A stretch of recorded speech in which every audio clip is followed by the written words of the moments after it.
청담 스님 마음 중에서 마음의 눈을 뜨고 불교의 참모습에 대한 안목을 차차 열어주면 아무리 유물주의자고 아무리 히피족이라도 불교에 대한 취미를 붙이게 됩니다. 불교에 대한 취미는 곧 자기에 대한 취미로 통하게 되기 때문입니다. 나라고 하는 이 인생은 밥만 먹고 똥이나 싸고 늙고 병들고 죽어서 썩어 없어지는 존재인 줄 알았더니 참나 진화는 그것이 아니구나. 나의 참 면목은 마음이로구나. 이렇게 깨우쳐집니다. 그런데 이 마음은 물질도 아니고 허공도 아닌 게 마음이라고 하면 어떻게 늙어 죽을 수가 있고 불에 탈 수가 있겠습니까? 이 몸뚱이나 현상계는 모두 다 자기 꿈인데 그 꿈 속에서 무엇을 구하고 무엇을 찾겠습니까? 쇠망치로 두들겨도 부서질 것도 없고 불에 넣어도 탈 게 없습니다. 그런 것이 생명이고 이야기할 줄 알고 오고가고 할 줄 아는 마음입니다. 그래서 지금 이렇게 생각할 줄 아는 이 주인공은 물질도 아니고 허공도 아니기 때문에 이 마음은 지식이나 사상이나 생각 도안입니다. 이런 줄을 알고 나면 이런 굉장한 내가 있는 줄을 모르고 육체를 라고 고집하여 헤매였구나 하고 깨닫게 됩니다. 육체 생활, 이것은 팔고 8가지 괴로움 밖에는 아무것도 없습니다. 육체 생활, 이것은 고통의 생활이고 자꾸자꾸 죽어 들어가는 생활입니다. 가령 100년의 명을 타고 나온 사람이 1년을 살았다면 살 날이 99년 밖에 남지 않은 것이고 2해를 살았다면 2년을 죽음 앞으로 다가선 것이 됩니다. 그러므로 우리가 간다든지 살아간다는 말은 죽어간다는 말이 됩니다. 이와 같이 인생은 어머니 뱃속에서 나오면서부터 죽어 들어가는 것입니다. 농사 짓고 장사도 하고 별짓을 다 하지만 결국은 100년 목숨을 타가지고 나와서 첫날부터 하루씩 죽어 들어가는 것 밖에 안 됩니다. 삶이 무엇인지 어째서 이렇게 된 것인지 그것도 모르고 현실에 시달려 생로병사나고 늙고 병들어 죽음을 할 뿐입니다. 병이 들면 괴롭고 병을 나으려면 치료를 해야 하고 그러니 벌어야 하겠고 농사를 짓거나 장사를 해야 합니다. 그러다 보면 복잡한 고통이 끝없이 따라옵니다.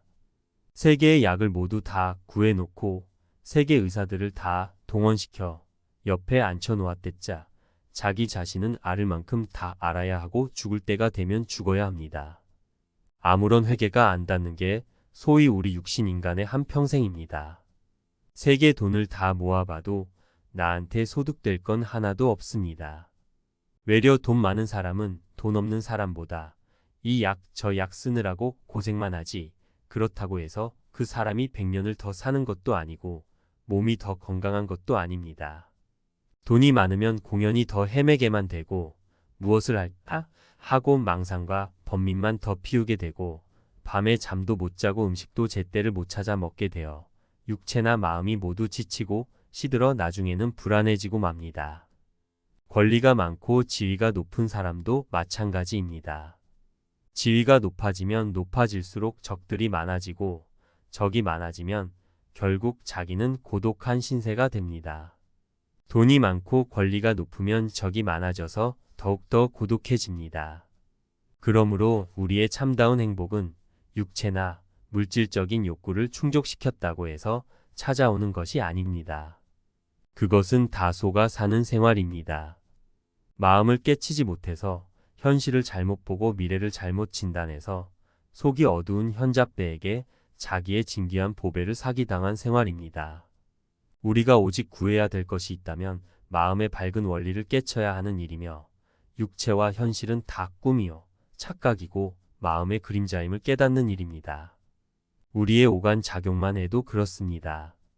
가령 천지를 진동하는 대포 소리가 울리더라도 우리 귀에 들리지 않을 때가 있습니다. 심각한 고민이 있거나 어떤 일에 열중하여 산매에 들어가 있을 때입니다. 종소리의 경우만 해도 일본 사람은 강강 난다고 하고 우리나라 사람들은 땡땡땡땡이라 그럽니다. 우리가 땡땡땡땡 하면 일본 사람은 웃습니다. 또 일본 사람은 큰 종소리를 공공이라고 하고 우리는 꽝꽝이라고 합니다. 우리가 생각하기에도 큰 종소리가 공공한다는 것은 너무 무리이고 우스운 일입니다. 그러나 일본 사람은 꼭 공공으로만 들립니다. 그러므로 종소리는 공공도 아니고 땡땡도 아닙니다. 종소리의 실상음이 어떤 것이냐고 물으면 우리는 대답할 수 없게 됩니다. 우리는 강강이나 땡땡이 귀에 젖어 있기 때문에 강강과 땡땡을 빼고 종소리를 들어보려고 하면 들을 수 없습니다. 그리하여 각국마다 다르게 됩니다. 우리는 참되고 순수한 소리를 듣는 것이 아니고 자기 기분대로 듣고 조작과 습관으로 듣게 됩니다. 종소리를 바로 듣는 것은 갓난 아기가 처음 귀가 트여서 강강인지 공공인지 모르고 듣는 그때입니다. 또 도인은 제대로 듣습니다. 도인은 아무 생각이 없기 때문입니다. 이것은 철학이 아니라 과학입니다. 이것은 청각작용만 그런 것이 아니라 눈으로 무엇을 보고 크다, 작다 하는 시각작용도 한 가지입니다. 크다, 작다 하는 절대 기준을 모르는 것이 인생입니다. 가령 손바닥만 한 거울을 가지고 춘천 뒷산에 올라가서 비춰보면 춘천이 그 거울 안에 다 들어옵니다. 손바닥만 한 거울 안에 꼭 춘천하고 똑같은 질량이 나타납니다. 실제로 심리 밖에 있는 것은 거울 안에 심리로 보이고 오리거리에 있는 실물은 거울 안에서도 오리로 보이지만 이것이 거울 밖으로 심리나 오리를 뚫고 나아갈 수는 없는 것입니다. 이 거울 안에 춘천만 한 그림이 나타나지만 춘천만 한 면적에 그림을 그려야만 할 것 아닙니까? 손바닥만 한 곳을 춘천을 그리려면 큰 빌딩이 깨알만하게 나타나야 할 것인데 그대로 나타나 보이니 하나의 착각 아닙니까? 우리 눈에는 확실히 거울 속의 천연색 그대로 입체적으로 나타나 보이고 또 심리 밖에 있는 것은 심리 밖의 것으로 백리 밖의 것은 백리가 되어 보입니다. 또 손바닥만 한 거울에는 그렇게 된다 하고 손바닥 반만 한 거울에도 역시 춘천이 꼭 같이 다 나타나고 나중에는 손톱만 한 거울에도 춘천만하게 나타납니다. 이것이 착각이 아니고 무엇입니까? 이것은 우리가 큰 것을 크다고 본 것이 아니라 작은 것을 크다고 보는 결과가 됨을 말합니다.